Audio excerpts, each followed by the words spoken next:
Comment apprendre à aimer quelqu'un? Comment on sait quand on est amoureux? Et comment on différencie l'amour de l'attachement? L'amour, c'est un sentiment assez spécial. Et apprendre à aimer quelqu'un, c'est un processus qui nécessite du temps, de l'ouverture et de la réflexion.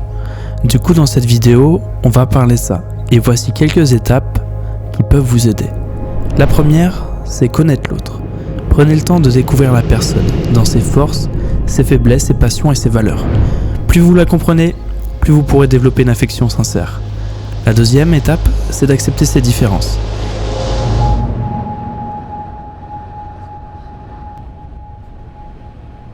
Aimer, c'est accepter l'autre tel qu'il est, sans vouloir le changer.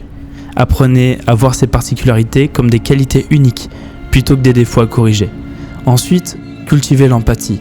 Essayez de comprendre ce que l'autre ressent, pourquoi il agit de telle manière. L'empathie favorise une connexion émotionnelle et renforce les sentiments. La quatrième étape, c'est de partager du temps de qualité. Passez des moments ensemble, dans des activités qui vous rapprochent. Par exemple, nous aujourd'hui, on est allé à Lyon, dans une serre, que tous les deux, comme un petit date. On a tous une vie plus ou moins remplie, mais passer du temps ensemble, c'est important.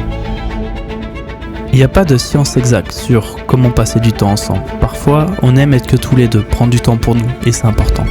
Et des fois, par contre, on aime bien partager notre temps ensemble avec des amis, sortir et faire des activités avec d'autres personnes.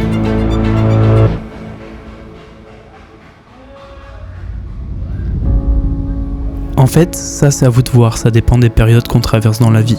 Mais passer du temps ensemble, c'est une des bases de la relation. Comme des discussions profondes, des loisirs partagés ou simplement du temps en silence.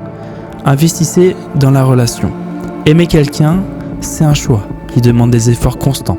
Soyez attentionné, prenez soin de l'autre et montrez de l'appréciation pour ce qu'il vous apporte dans votre vie. C'est important de savoir ce qu'on veut vraiment dans une relation et ce qu'on est prêt à accepter ou non. S'ouvrir à l'autre ne veut pas dire se plier à l'autre. Un couple, c'est du partage, c'est dans les deux sens.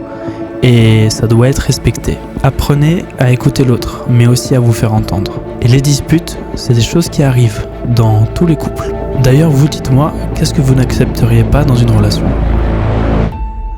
La sixième et dernière étape, c'est de laisser le temps faire son travail. Les sentiments, ça se force pas. Soyez patient et donnez-vous la chance de vous attacher à cette personne au fil des expériences partagées. Aimer quelqu'un, en fait, c'est un mélange d'émotions, de volonté et d'engagement. C'est un processus qui peut vous enrichir profondément si vous êtes prêt à vous ouvrir à l'autre.